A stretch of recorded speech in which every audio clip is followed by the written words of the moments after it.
네, 여러분 안녕하세요. 우리 ESV 성경 공부 민수기를 시작하도록 하겠습니다. 여기 화면에서 보시다시피 민수기 교재의 모습입니다. 민수기 제 ESV 성경 공부 시리즈 민수기로 12과 12주 동안 진행을 하도록 하겠습니다. 이 민수기 교재를 나와 있는 문제를 푸시기 위해서는 ESV 스터디 바이블이 큰 도움이 됩니다. 그래서 미리 교재를 문제를 보시고 일단 이 각 과마다 나와 있는 설명을 읽으시고 문제를 푸실 때 ESV 스터디 바이블로 도움을 받으셔서 문제를 푸시고 그 다음에 강의를 들으시면 좋을 것 같습니다.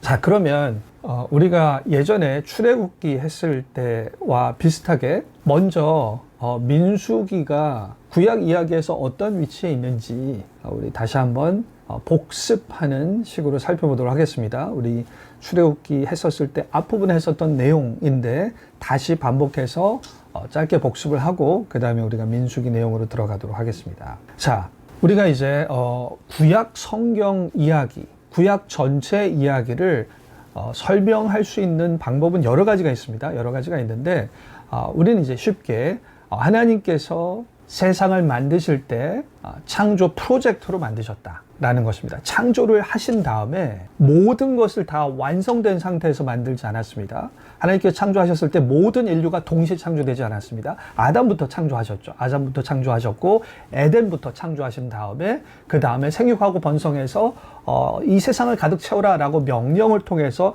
이 과정을 통해서 하나님께서 창조하신 목적이 이루어지게끔 그런 과정과 이야기와 프로젝트로 만드셨죠. 그래서 창조 프로젝트 이야기다라고 할 수 있습니다.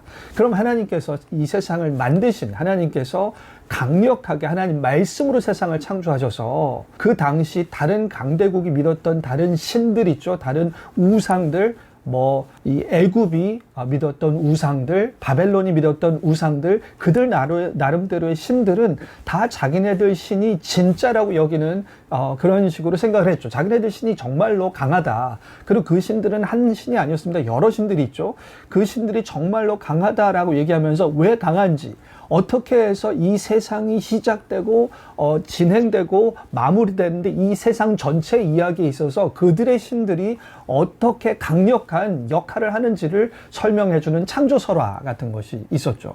그래서 이 구약은 이 창조 프로젝트에서 드러나는 하나님의 모습은 그런 다른 강대국이 섬기는 신들과는 다르다 라고 얘기하면서 우리 하나님, 이스라엘의 하나님은 진정으로 이 세상의 모든 존재하는 모든 것을 무에서 유로 말씀으로 만드신, 그것도 하나님께서 세상을 창조하실 때 뭔가 하나님께 저항하는 적이 있어서 어떠한 강한 신들과 이미 존재하는 하나님께서 해치우셔야 되는 이미 이 세상에 하나님 외에도 이미 스스로 존재하는 자들이 있어서 그들을 제압해서 이기고 싸우고 그런 과정이 필요 없습니다. 다른 창조설화에서는 아무리 자신의 신이 세기는 하지만 그 전에 다른 신들과 다른 위협적인 존재가 있었고 그들과 싸워서 겨우 이겨서 보통 이 싸워서 이겨야 되는 대상은 물과 혼돈으로 상징되는 그런 존재들이었습니다. 그들과 싸워서 이겨서 그래서 우리 신이 결국 최종 승리자로 이 강력한 우리나라의 신이 되었다. 그런 식으로 설명한다면 이스라엘 하나님은 아니 그 전에는 아무것도 존재하지 않았어. 존재하지 않고 모든 존재하는 모든 것이 하나님께서 말씀으로 창조하셨고 그래서 우리의 이스라엘의 구약의 하나님이 가장 유일한 창조주고 그 하나님의 통치와 주권은 어떤 누구도 견줄 수 없는 그러한 존재죠. 말씀으로 모든 걸 창조하셨으니까. 그죠? 그래서 그렇게 강력하신 하나님의 주권이 강조가 되면서 그러면 그 하나님께서 이 세상을 만드신 목적이 무엇이냐? 하나님 힘이 너무 세셔서 이 세상이 너무 하찮고 별로 존재가 없어서 세상을 만든 다음에 하나님께서는 더 위대하고 하나님의 일을 하시고 이 세상은 스스로 그냥 너무나 하나님과 비교될 수 없는 세상이니까 너희들끼리 알아서 그렇게 역사를 만들든 해라. 그렇게 낳아놓으신 다음에 방치하시는 부모 같은 그런 하나님인가? 그런 하나님이 아니라는 것이죠. 하나님께서는 이미 이 존재하는 아무것도 없이 스스로 존재하시면서 삼위 하나님이 스스로 만족하시는 그런 관계 가운데 있으셨으나 이 세상을 만드심을 통해서 하나님의 충만하심이 이 세상을 덮어서 하나님 충만하심을 누릴 수 있게끔 그렇게 세상을 만든 것입니다.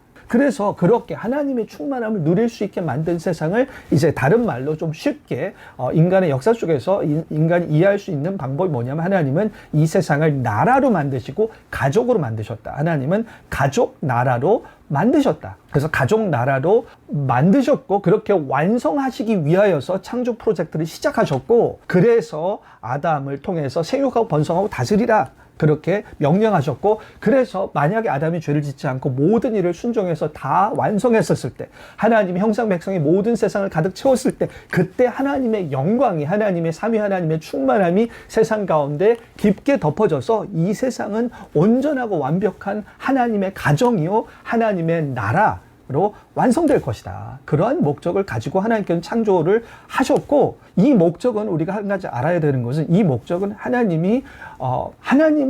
하나님한테 필요한 것은 아닙니다. 하나님께서는 이렇게 세상을 자기 나라로 만드시지 않아도 홀로 충만하신 분인데 하나님이 오로지 이 창조 피조물들에게 나의 행복을 맛보게 하겠다는 하나님의 사랑과 하나님의 긍휼과 하나님의 오직 우리를 위해서 하나님의 영광에 참여하고자 하는 그런 사랑의 목적으로 그래서 너희들이 나의 사랑을 받아서 행복하게 되면 그게 또 나의 영광이야. 내가 지금 영광이 부족하지 않지만 그래도 이왕이면 내가 너희를 만들어서 너희들이 나로 하여금 나의 충만함을 누려서 행복하고 나를 찬양할 때 나의 영광은 더 커질 것이다 라는 그러한 마음을 가지고 세상을 만드셨고 그래서 이 세상을 진행하신다. 그런 사랑의 마음으로 이 창조 프로젝트를 진행하시는 것이죠.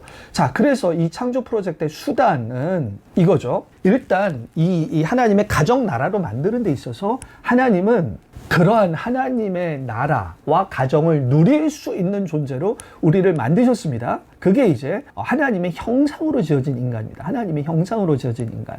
하나님의 형상으로 지어졌다라는 것은 일단 하나님의 가정 나라를 누릴 수 있는 존재가 돼야 되는 거죠. 누릴 수 있는 존재. 두 가지입니다. 하나는 누릴 수 있는 존재가 되는 것입니다. 하나님의 백성이 되어서 그리고 하나님의 아들이 되어서 그리고 하나님의 아내가 되어서 이 백성, 아들, 아내 이거 다 이제 구약에서 계속적으로 펼쳐지는 개념입니다.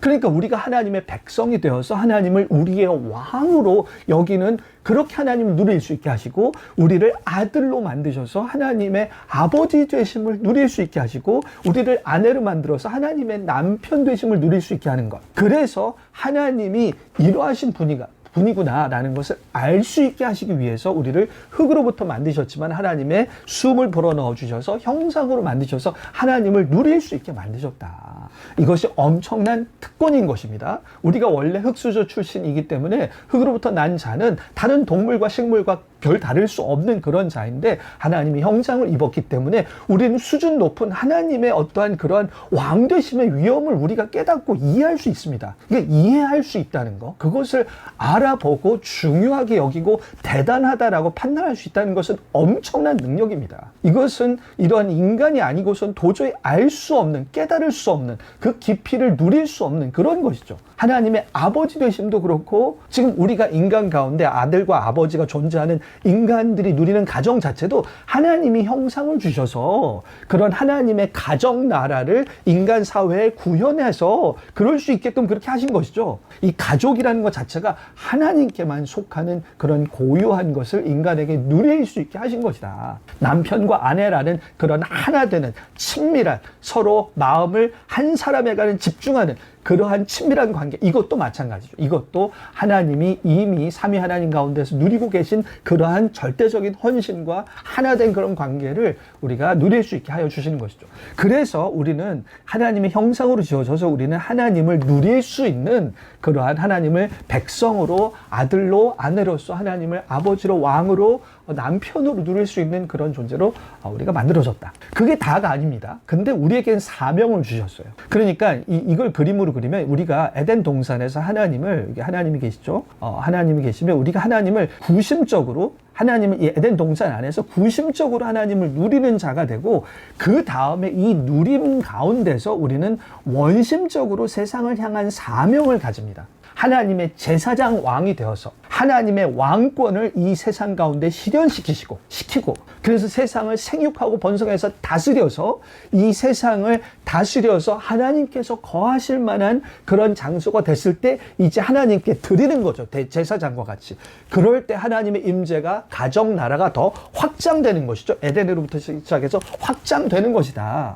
그렇게 하나님은 에덴부터 시작해서 전 세상을 하나님의 가정 나라로 만드시는 이 과정을 우리를 통해서 그렇게 하신다는 것입니다. 하나님이 다 만드신 다음에 너희들은 이제 와서 구심적으로 하나님을 누리기만 해. 이 세상을 만드는 건 내가 다 혼자 할 거야. 너희들은 누리기만 하가 아니라 너희들을 먼저 누리고 나머지 세상을 하나님의 나라와 가족으로 만드는데 너희가 도구가 돼서 내가 너희들을 통해서 사용할 거야. 원심적인 사명이 같이 복합적으로 되는 것입니다. 그래서 하나님의 제사장 왕 되는 것은 원심적인 사명을 나타내는 것이다. 그렇기 때문에 우리가 하나님의 형상으로 진정한 인간성이 구현되고 행복하게 되는 방법은 하나님을 먼저 누려야 되는 거죠. 누리고 그 다음에 누리는 데서 그치는 것이 아니라 하나님과 친밀감을 누리고 그냥 어떤 신비주의 같이 누리기만 하고 그 가운데 누림 가운데 계속 사는 게 아니라 이제 그 하나님을 알리고 하나님의 통치와 하나님의 사역에 참여해서 하나님과 함께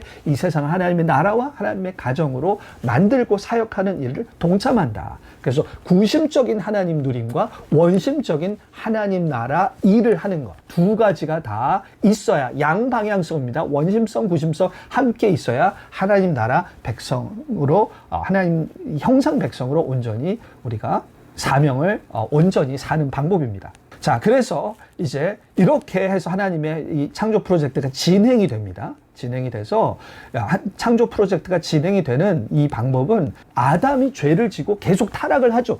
타락을 하는데도 불구하고 하나님께서는 계속 진행합니다. 이게 다 하나님의 헌신인 거죠. 하나님이 이 나라를, 이 세상을, 가정 나라를 만들겠다라는 하나님의 불굴의 의지와 헌신으로 창조 프로젝트를 시작하시고 죄에도 불구하고 오래 참으시고 내가 나중에 이 모든 문제를 어쨌든 궁극적으로 해결할 것이다 라는 마음으로 창조 프로젝트를 하나님의 헌신으로 진행하십니다. 그래서 아담부터 노아까지 역사를 진행하시죠. 아담의 타락 이후에 그 다음에 인간이 타락했는데도 불구하고 한번 노아 홍수를 심판하신 다음에 이제 노아를 통해서 내가 아담을 내 하나님의 형상으로 만들어서 아담을 통해서 하나님 창조 프로젝트를 이어가려고 했다가 이제는 노아를 통해서 아담의 역할을 있는 제2 아담의 역할을 통해서 이제 너와 네 자손을 통해서 창조 프로젝트를 이어가겠다. 한데 또 타락합니다.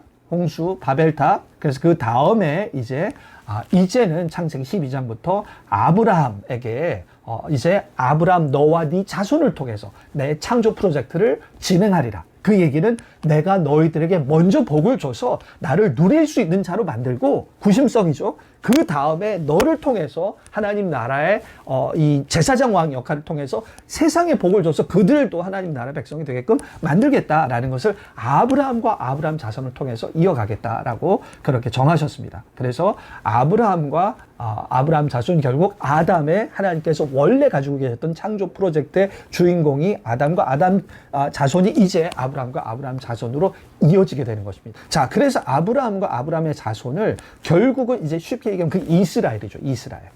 자, 그래서 이제 구약의 창세기 12장부터 전체가 다 이제 구약 이스라엘의 역사인데 이 이스라엘은 이제 어떻게 해서 하나님의 아담의 역할을 있는 그 백성으로 완성이 되냐면 우리가 아주 단순화해서 3단계를 통해서 그리고 새 언약을 통해서 그렇게 완성이 되죠. 3단계는 아브라함 언약 이후에 애굽에 들어가는 단계, 그 다음에 출애굽해서 광야 단계, 그 다음에 약속의 땅에 들어가는 3단계입니다. 애굽, 입애굽, 출애굽해서 광야, 그 다음에 약속의 땅. 그래서 아브라함 언약이 성취되는 것. 내가 네 자손을 통해서 이 아담 하나님의 형상 백성으로 만들 거야. 그러면 애굽에 들어갔다가 출애굽해야 되고 광야를 거쳐야 되고 약속 땅에 비로소 들어가서 그때 거기서 나의 백성으로 완성돼서 내가 너희를 통해서 온전히 통치하리라. 출애굽기 15장의 모세의 노래에 출애굽의 목적이 나와 있는 부분에 나와 있습니다. 그래서 3단계를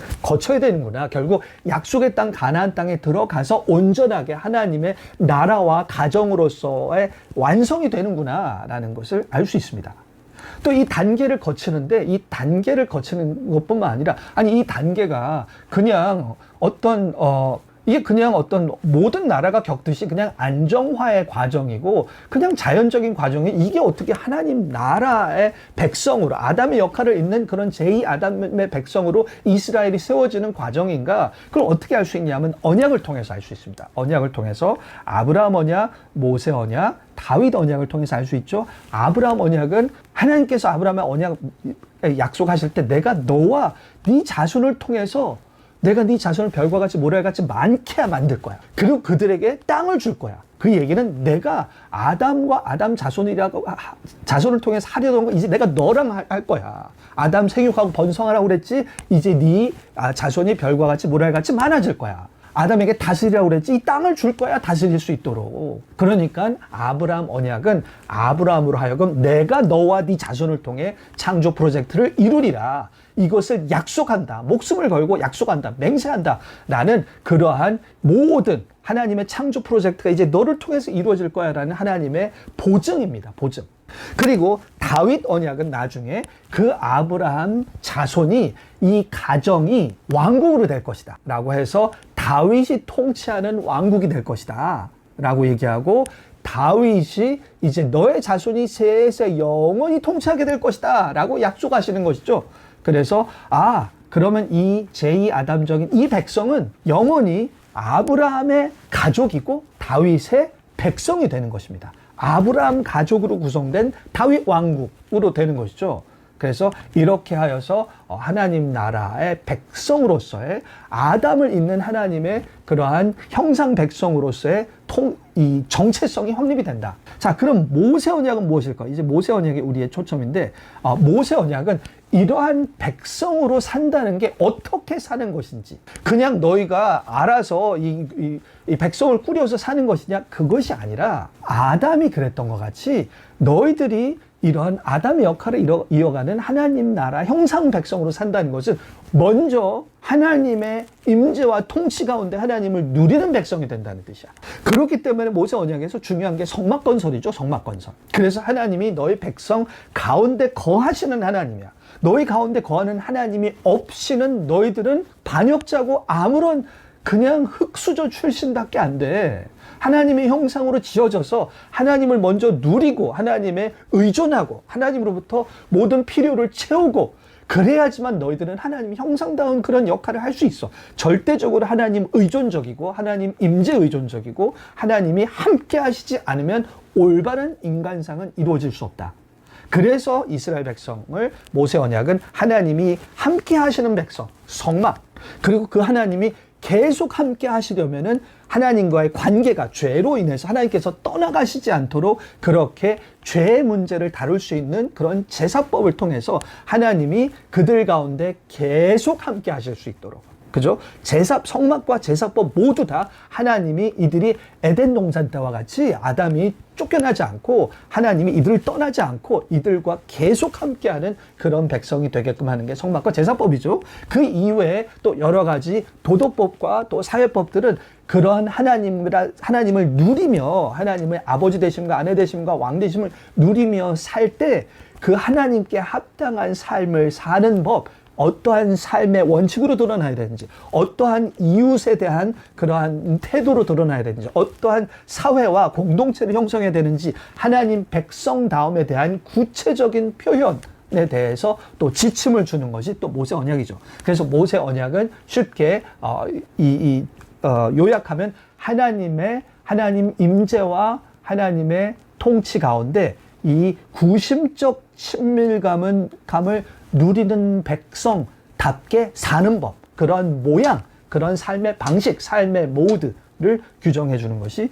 모세 언약인 것입니다. 그래서 이렇게 해서 이스라엘이 세워지고, 근데 이 이스라엘이 타락을 하죠. 포로기에서 타락을 하고, 타락을 한 다음에 그게 끝이 아니라 나중에 이스라엘이 회복될 것이다 라는 이 이스라엘의 회복에 대한 그런 기대가 선지서들에서 나오고, 그래서 그게 언제 회복될 것인가 라고 기다리면서 중간기를 거치고 하다가 이제 예수님을 통해서 이스라엘이 포로 잡혀갔던 이스라엘이 이제 예수님을 통해서 돌아오는데 단순 그냥 이스라엘이 아니라 하나님 백성 모두가 돌아온다. 이 돌아오는 것을 새 출애굽이라고 그렇게 그런 개념으로 메시아 예수님이 새 출애굽해서 이 백성을 회복시켜서 이제 하나님과 함께 구심성, 에덴 동산과 같이 그런 구심성, 하나님과 관계를 유지할 수 있는 그런 백성으로 세우시는데, 예전 모세 언약 체제가 아니라 성막과 제사법 체제가 아니라 새 언약 체제로 튼튼하게 하나님의 임재와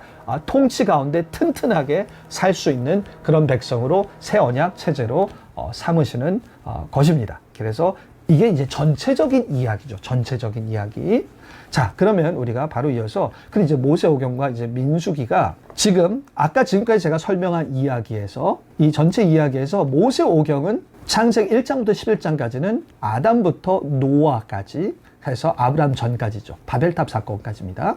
그 다음에 창세기 12장부터 이제 아브라함이 이야기가 시작이 되죠. 그래서 창세기 끝까지는 애굽에 들어가서 끝납니다. 그 다음에 이제 애굽에서 출애굽하는 거, 광야까지 나오는 게 출애굽기 반이죠. 1절부터 14절까지죠. 그 다음에 이제 광야에서 이제 가나안 땅 들어가기 전까지가 이제 출애굽기 나머지와 레위기, 민수기, 신명기입니다. 자, 여기서 출애굽기 15장부터 40장 우리가 저번에 출애굽기 했었을 때 시내산에 가서 또 금송아지 우상숭배를 해서 거의 멸망당할 뻔하다가 모세의 중보를 통해서 하나님께서 다시 언약을 맺으시고 그 이야기가 이제 시내산에서 40장까지죠. 그리고 그때 언약을 다시 갱신하신 다음에 성막을 짓고 하나님 영광이 임하고 그 다음에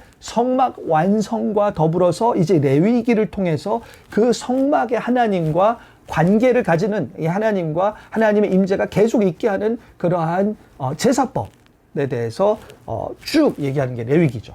그러니까 이제 레위기를 신의 산에서 받은 내용입니다. 그러니까 출애굽기 끝과 레위기까지는 이 진도가 시내산이에요. 시내산. 자, 그러면 이제 시내산에서부터 율법 받고 성막 완성하고 율법 받고 그 다음부터 가나안 땅으로 이동하는 이야기가 민수기입니다. 시내산에서 가나안 땅까지 이야기가 민수기고, 가나안 땅 들어가기 전에 이제 바로 전에 모세가 남기는 설교가 신명기죠. 그러니까 우리가 출애굽기에서 광야에서 시내산까지의 그 여정을 우리가 살펴봤습니다. 그죠? 짧았죠. 짧았지만 출애굽한 다음에 불평하고 하나님께 불평하고 그러한 태도가 계속 시내산까지 갔죠. 그래서 그게 금송아지 사건까지 갔었습니다. 자, 그래서 이제 금송아지 사건 다시 언약을 회복하고 성막을 짓고 레위기 율법을 받고, 그럼 이 다음부터 새 출발하는 이 민수기, 시내산에서 가나안 땅까지의 이야기 민수기는 이스라엘이 어떻게 행동했을까? 이 광야 생활을, 특히 시내산에서부터 가나안 땅까지 광야의 여정을 어떻게 걸어갔을까가 이제 민수기의 핵심입니다. 여기서 이 부분은 교재에서 있는 문단을 그대로 가져온 것입니다. 민수기 이름을 정하는 데 있어서 여기서 중요한 것은 인구조사 사건을 중심으로 해서 이 민수기 이름이 정해진 것입니다. 민수기는 백성의 수를 정했다, 수를 셌다라는 거죠. 인구조사. 그래서 영어로는 numbers에서 숫자들이라는 그런 뜻이죠. 이 이름은, 숫자들이라는 이름은 이제 히브리 성경의 헬라어 번역본인 70인역에서 이렇게 아리스모이라는 뜻으로, 숫자들이라는 뜻으로 이렇게 처음에 이름이 지어졌고, 그것을 영어로 이제 이름을 이어서 한국말도 그렇게 한 것이죠. 하지만 이제 원래 히브리 성경에 나와 있는 민수기의 이름은 숫자들이 아니라, 히브리 성경의 민수기 1장 1절에서 보면은 제 중간에 1절의 중간에 여호와께서 신의 광야 회막에서, 그래서 여기 이제 신의 광야에서라는 요 표현을 그대로 따서 광야에서라는 표현으로 썼습니다. 히브리어로 브미드바라는 표현이죠. 광야 미드바 브가 에서라고 해서 광야에서라는 표현. 그래서 그 표현을 그대로 민수기의 히브리어 이름이 됐습니다. 광야에서라는 것. 그래서 그게 이제 히브리어의 이름이고, 하지만 이제 헬라어 번역본이나 영어나 이제 한국말은 인구조사 숫자를 중심으로 해서 이제 숫자들, 그리고 백성의 수를 센 것, 그렇게 이름을 정했다. 그렇게 보시면 될 것 같습니다. 그리고 민수기 저자는 이제 모세가 저자이다라고 나와 있죠. 여기서 민수기 저자는 모세일 것이다. BC 15세기, 13세기에서 이스라엘이 방황하던 시기에 민수기와 모세오경의 다른 책들을 썼을 것이다. 민수기, 모세오경을 다 썼을 것이다. 라고 그렇게 이야기하고 있죠. 더 자세한 부분은 여기서 나와 있는 대로 지시대로 보시면 될 것 같습니다. 자, 그러면 우리가 개요를 이제 보겠습니다. 개요를 보시면 시내산에서 광야까지, 이게 이제 이 ESV 스터디 바이블에서 크게 두 파트로 나눴습니다. 하나는 1장부터 25장까지죠. 1장부터 25장까지가 1세대 이스라엘입니다. 출애굽해서 광야에 들어온 1세대, 출애굽을 직접 경험한 1세대 이스라엘 백성의 얘기가 25장까지예요. 25장까지. 그리고 26장부터 36장까지는 이제 약속의 땅에 들어갈 2세대 이스라엘에 관한 내용입니다. 그래서 이 책에서는 믿음 없는 세대, 1세대 이스라엘 백성으로부터 얻는 교훈, 그리고 신실한 2세대로부터 얻는 교훈 해서 1세대는 믿음 없는 세대고 2세대는 소망이 있는 세대라고 대조되는 것으로 그렇게 설명을 합니다. 물론 2세대도 들어가서 정복 전쟁을 하고 하는 데 있어서 또 불순종을 보이는 부분이 있습니다. 네. 하지만 일단은 여기서 2세대에 대해서 1세대가 이렇게, 우리가 이제 점점 책을 보시면 아시겠지만 1세대가 믿음에 있어서 모범이 되는 세대가 아니었거든요. 네, 이제 곧 설명드리겠지만 1세대는 이제 광야에서 죽을 수밖에 없는 세대, 정말 믿음에 있어서는 전혀 모범을 보이지 못한 세대인데도 불구하고 2세대는 희망적인 그런 모습을 보인다는 게 참 놀랍습니다. 네, 이 부분이 우리가 큰 민수기 전체에서 부상되는 큰 주제가 되기도 합니다. 자, 그러면 이제 이 민수기 전체 내용을, 개요를 조금 다시 한번 좀 더 자세하게 설명을 좀 드리겠습니다. 설명을 아까 전에 이제 바로 전에 나왔던 개요보다 제 생각에는 이게 조금 더 전체를 이해하는 데 도움이 될 것 같아서, 자, 보겠습니다. 일단 요 지도에 익숙하시는 게 좋습니다. 이거 지중해고, 요 이제 삼각형 요 지역 있죠? 여기가 이제 광야예요. 광야고, 여기서 이제 출애굽을, 여기서 홍해를 여기서 건넜을 것이라, 홍해가 여기예요. 여기 건너서 이제 출애굽기는 이 광야를 쭉 내려옵니다. 내려와서 시내산까지였죠. 시내산에서 금송아지 사건이 있었고, 다시 언약 갱신하고, 그 다음에 성막 짓고, 그 다음에 레위기 율법 받고, 그렇죠? 자, 민수기는 여기서부터입니다. 여기서부터.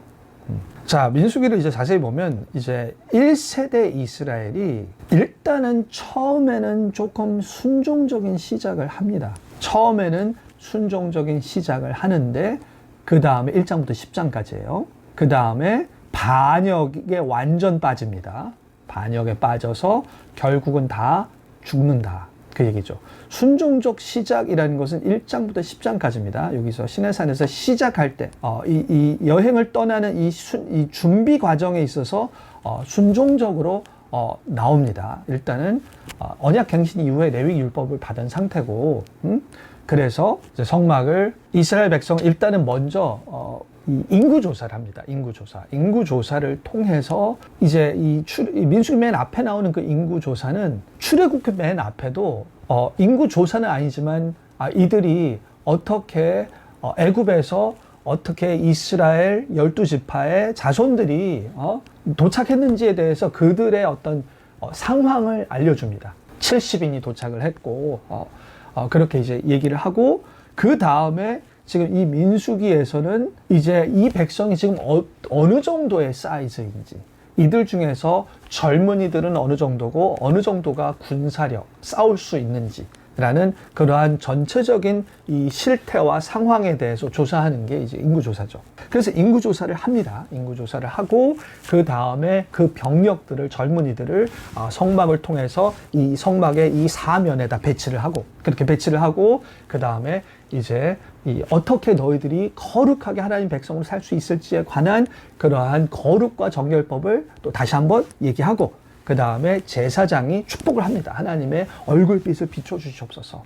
그렇게 축복을 하죠.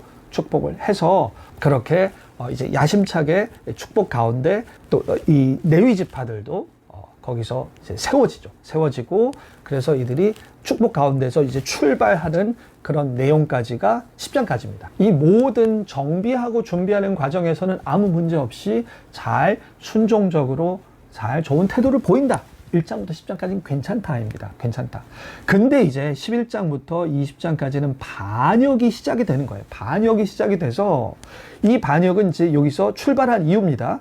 여기서부터 여기 광야까지 가는 요 과정이에요. 요 광야까지 가는 요 과정. 사람들이 이제 이 출애굽 요때 같이 출애굽해서 요 과정이 있죠. 시내산길. 요때 막 목마르고 먹을 거 없고 불평하죠. 그런 불평을 여기에서 또 시작합니다. 불평을 또 시작해요. 또 불평을 시작한 다음에 여기 하세롯인가 이쪽으로 가서는 이제 아론과 미리암까지 이렇게 모세에게 반역을 합니다. 반역을 하고 더 중요한 것은 이 백성들이 여기 쭉 가서 가데스 바네아 요 지역에 갑니다. 여기가 중요해요. 여기 가서 정탐꾼을 보내는데 거기서 또 정탐꾼의 복을 듣고 우리는 절대 못 돌아간다. 불순종하고 애굽으로 돌아가겠다. 막 그러한 이 불평의 절정에 도달합니다. 그래서 하나님이 여기서 가데스 바네아에서 너희들은 1세대는 들어가지 못한다. 1세대는 광야에서 죽을 것이다. 그렇게 선언을 하시죠. 그러니까 이들이 아니에요. 그럼 지금이라도 가겠습니다 하고 그때 이렇게 이 점선을 따라서 막 또 이제 그러면 지금이라도 가서 이 정복하겠습니다 했다가 여기서 이제 패배를 당하죠. 이 호르마에서 패배를 당하고 돌아오는 거예요. 그게 이제 민수기 14장이죠. 그래서 그 이후부터 어떻게 되느냐 하면 가데스 바네아에서 그 이후에 그러니까 이제 광야에서 죽는 운명이 된 거죠. 그래서 광야에서 빙빙 돕니다. 이 기간이 거의 38년이에요. 그래서 이때도 사람들이 이제 반역을 하죠. 사람들이 반역을 해서 모세와 아론에게 반역을 하고 이 레위 지파 사람들 반역을 하고 그 다음에 고라의 자손들도 반역을 합니다. 그죠. 그런 이제 계속적인 이제 반역이 일어나고 그래서 오죽해서 반역해서 심판받아 죽는 사람들이 많아서 이제 이 시체들을 만져서 부정하게 되는 그 경우의 정결법에 대해서 다시 한번 또 얘기해주는 내용이 나옵니다. 이게 다 11장과 20장 사이에서 나오는 내용이에요. 그래서 이렇게 계속적인 반역을 하면서 이 광야를 38년을 쭉 돈 다음에 처음에 광야에서 죽으리라라는 이러한 선언을 받은 가데스 바네아로 다시 돌아옵니다. 이게 이제 20장이에요. 이 반역의 건 20장에 여기 돌아와서 이제 여기에서 이제 미리암이 죽어요. 여기서 미리암이 죽고 그 다음에 모세와 아론이 또 하나님께 반역합니다. 이스라엘 백성이라 해서 이 모세가 이 바위에 세게 치죠. 그래서 이 반역하는 사건이 가데스 바네아에서 반역해서 모든 이스라엘 백성이 광야에서 죽게 됐는데 38년 돌아온 다음에 모세도 여기서 또 이렇게 반역의 죄를 지어서 모세도 못 들어가게 된다. 모세와 아론도 못 들어가게 된다. 그래서 20장에 그런 선언을 받고 또 아론도 여기서 죽습니다. 그러니까 가데스 바네아가 아주 비극적인 그런 장소인 것이죠. 그래서 20장까지 이제 여기에서 가데스 바네아에서 다는 아니지만 죽죠. 죽어서 이제 아론까지 죽습니다. 그 다음에 이제 21장부터 25장까지는 그 다음에 이제 이동을 하는 거예요. 이동을 합니다. 이렇게 이동을 해서 오케이 이제 이동하죠. 이렇게 이동을 하는데 이 중간에서 또 승리도 한번 합니다. 승리도 하는데 중간에서 또 불평을 해서 여기서 이제 이쪽쯤에서 이 지역쯤에서 이제 이 하나님 역병을 주셔서 죽을 뻔하다가 이제 놋뱀을 세워서 놋뱀으로 사는 사건, 유명한 사건이죠. 그 사건이 일어나고 그래서 이 백성이 결국은 쭉 올라가서 이 모압 평지까지 도달합니다. 모압 평지. 그래서 모압 평지까지 도달하는데 여기에서 25장 끝에서 이제 이스라엘 1세대 마지막으로 또 이제 모압에서 이 근처에 이제 바알보올이라는 데서 또 이 가나안 여인들과 또 이 우상 숭배하고 간음을 저지른 사건이 일어납니다. 그래서 그 사건을 마지막으로 1세대가 다 죽어요. 1세대가 다 죽습니다. 모압 평지 앞에서. 그 다음에 이제 여기서 그러니까 거의 이제 가나안 땅 그 코 밑에 바로 옆에까지 온 거죠. 여기서 이제 2세대 이스라엘이 시작을 합니다. 처음에 순종적인 시작을 합니다. 여기서 인구조사 다시 합니다. 다시 한번 다시 한번 이 상황과 이 사람 백성의 상황을 다시 한번 정비하는 거죠. 인구조사할 때 1세 이스라엘 백성 하나도 없습니다. 하나도 없고 그래서 여기서 이제 리더도 교체됩니다. 이제 여호수아가 너희를 인도할 것이다. 그리고 순종해서 첫 승리도 거둡니다. 그 다음에 이제 여기서 나머지 부분은 마지막 부분은 이제 여기서 들어가기 전에 이제 가서 땅을 어떻게 인구조사를 한 것 이유도 가서 땅을 어떻게 나눌 것인가라는 거 미리 파악하기 위한 것이죠. 그러면서 그때 이제 하나 특징적인 사건이 르우벤 지파와 갓 지파는 우리는 가나안 땅에 들어가지 않고 우리는 그냥 여기 있죠. 여기가 갈릴리예요. 요단강이죠. 요단강 동편에 여기에 그냥 땅을 분배해 주세요. 그렇게 얘기를 합니다. 그래서 결국은 모세와 통해서 그렇게 분배를 하기로 합의를 보고 그 다음에 이제 나머지 다른 이제 지파들에 대해서 땅의 분배에 대해서 얘기하고 레위 지파는 어떻게 또 따로 땅을 가질 것인지 그런 모든 가나안 땅에 들어가기 전에 그러한 희망적인 그런 준비를 하는 부분으로 마치게 되는 것입니다. 그러면서 신명기 가서는 이제 마지막으로 모세가 설교를 하는 부분으로 가는 것이죠. 그래서 그렇게 해서 민수기가 진행이 된다. 이 전체 지도, 이 정도가 이제 전체 민수기의 전체적인 요약이라고 볼 수 있습니다. 자, 마지막으로 우리가 잠깐 볼 것은 이게 이제 성경 지도를 잠깐 볼 거예요. 여기서 시내 광야, 가데스 바네아, 모압 평지 이런 것들이 핵심 지도나 사건 한번 찾아보라 이렇게 또 교재에서 친절하게 제안을 해줬죠. 그래서 이제 한번 찾아보기로 할 것입니다. 그리고 이제 보겠습니다. 지도를. 이 지도와 하나는 이 상황 여기가 지금 여기가 광야잖아요. 광야죠. 우리가 어느 부분을 볼 거냐면 이게 광야구나. 이들이 정말로 광야 시대를 지냈던 여기가 광야구나라는 것을 조금 실감할 수 있게 이 부분을 좀 볼 것이고 여기 가데스 바네아 잠깐 보고 그 다음 모압 평지를 우리가 좀 보도록 하겠습니다. 자, 어떤 식으로 볼 거냐면 우리가 구글 얼스를 제가 한번 활용을 해 보려고 이렇게 합니다. 자, 일단 여기가 이제 우리나라죠. 여기 우리나라 왜 잠깐 가냐 하면 자, 여기서 보시면 잠깐 제가 설명을 드리면 여기서 이런 지역이 있죠. 여기 초록색이죠. 초록색은 이제 나무가 있는 거죠. 나무. 그리고 이게 산지죠. 여기 보면 이렇게 여기는 이제 나무가 있는 산지입니다. 그런 경우 이렇게 표현이 되고 여기 서울 여기 있죠. 이런 데는 이렇게 평지예요. 평지. 이렇게 허옇게 된 거 평지죠. 산지는 이렇게 울퉁불퉁하고 나무가 있으면 초록색이다. 나무가 없으면 초록색이 아니겠죠. 그러게 평지다. 자, 이 정도의 이해를 가지고 우리가 보겠습니다. 제가 미리 찍어놨어요. 여기가 이게 너무 밑으로 내려왔는데 여기가 가데스 바네아예요. 여기가 가데스 바네아고 가데스 바네아 보기 전에 요 지역이죠. 여기가 아까 여기 봤었던 요 삼각형 지역이죠. 네네, 이 삼각형 지역이 여기 구현을 하면 이렇게 되는 거죠. 여기 잠깐 보시면 이 지형을 보세요. 진짜 나무 하나도 없죠. 여기 완전 이제 광야니까. 광야고, 그러니까 이 지역들을 이제 이렇게 여기 홍해를 건너서 이렇게 내려온 거죠. 이렇게 내려와서 시내산이 아마 이게 약간 지도마다 다릅니다. 여기쯤에 있다고 보기도 하고 여기쯤에 있다고 보기도 하는데 여기가 산지예요. 정말 삭막한 그런 산지인데 제가 한번 어느 정도인지 보시면 제가 한번 여기를 길거리 뷰를 볼 수 있거든요. 길거리 뷰를 한번 잠깐 보겠습니다. 쭉 갑니다. 그러니까 이런 거죠. 이런 데예요. 그러니까 시내산 근처가 정말 이 삭막한 정말 산지죠. 이런 산지가 이런 데죠. 이런 지형인 거예요. 여기가 이스라엘 백성이 여기가 아마 시내산이 이쪽 지역이 다 비슷한 이런 산지인 거죠. 그래서 사람들이 이렇게 와서 여기 이런 길 같은 거 이렇게 따라서 움직여야 된다. 그러니까 쉬운 여정이 아니었습니다. 그리고 여기서 시내산에서 여기가 시내산 여기든 시작해서 이제 민수기는 여기서 어느 지역에서 시작한 다음에 요 길을 따라서 이렇게 가는 거죠. 이렇게 가서 결국 어디 그 치명적인 그 지역이 어디죠? 가데스 바네아. 가데스 바네아는 여기죠. 저 앞에 여기죠. 여기도 보면 자, 이 이거는 이제 파란색은 뭐냐면 구글에서 길거리를 볼 수 있는 지역을 이렇게 파란색으로 해놨어요. 근데 가데스 바네아 이 지역은 길거리는 보기는 힘드네요. 보기는 힘들고 요 근처에 한번 비슷한 지역이니까 여기서 아마 가나안 정탐꾼이 이걸 아셔야 돼요. 맞아. 가나안 정탐꾼 여기 있죠. 여기서 가데스 바니아에서 여기가 가나안이에요. 여기가 가나안이죠. 그러니까 여기서 여기로 정탐꾼이 갔다가 이제 돌아온 거죠. 그렇죠? 그러니까 이제 여기서 그래서 보시면 이쪽 지역이죠. 여기 정탐꾼이 이제 여기서 시작해서 뭐 이런 지역을 거쳐서 갔겠죠. 그럼 여기를 한번 이런 지역은 어떤지. 여기도 산지네요. 그죠? 이렇게 쉽지 않은 산지예요.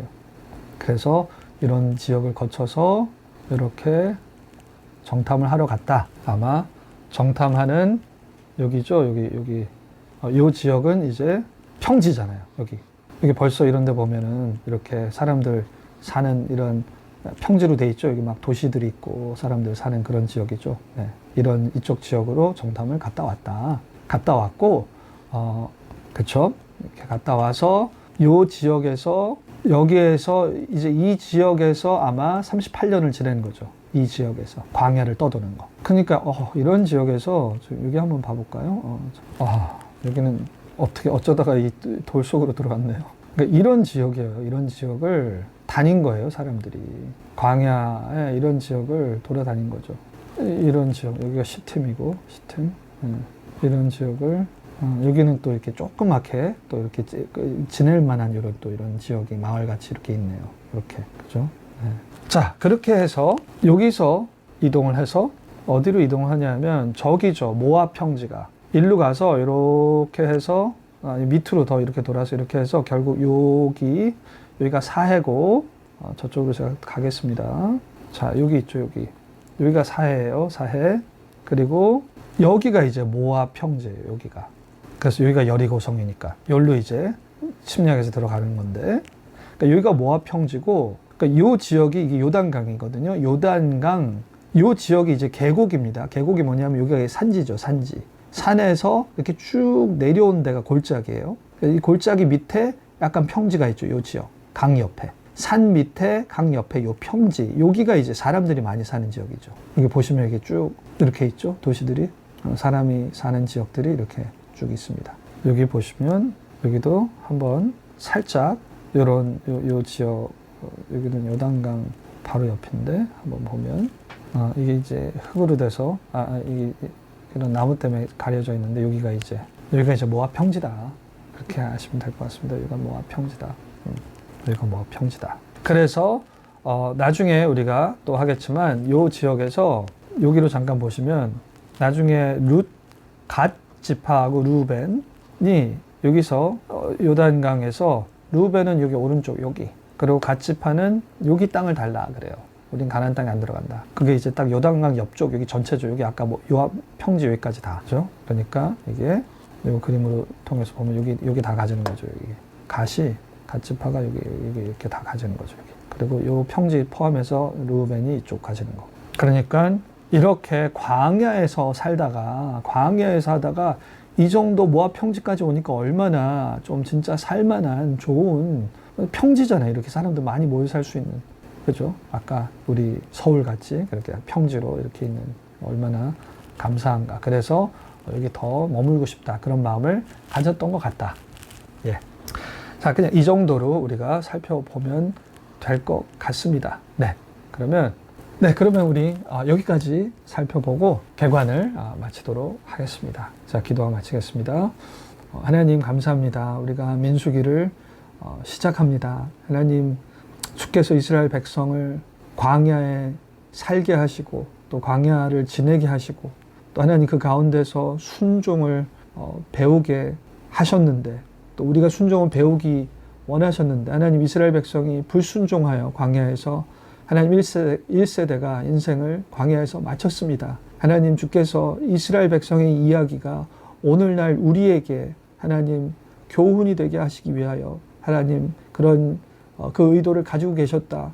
그렇게 고린도 전서에서 말씀하셨는데, 하나님, 우리가 이 민수기를 통해서 이스라엘 백성의 모습을 보며 하나님, 우리가 이들과 같지는 않은지, 우리가 어떻게 이들과 달라져야 하는지 우리가 치열하게 돌아보고 반성하여서 우리가 하나님께 참된 백성으로 올바로 살 수 있도록 우리의 마음을 설득시켜 주시고 배울 수 있도록 또 회개할 수 있도록 하나님 변화될 수 있도록 주님 붙들어 주시옵소서.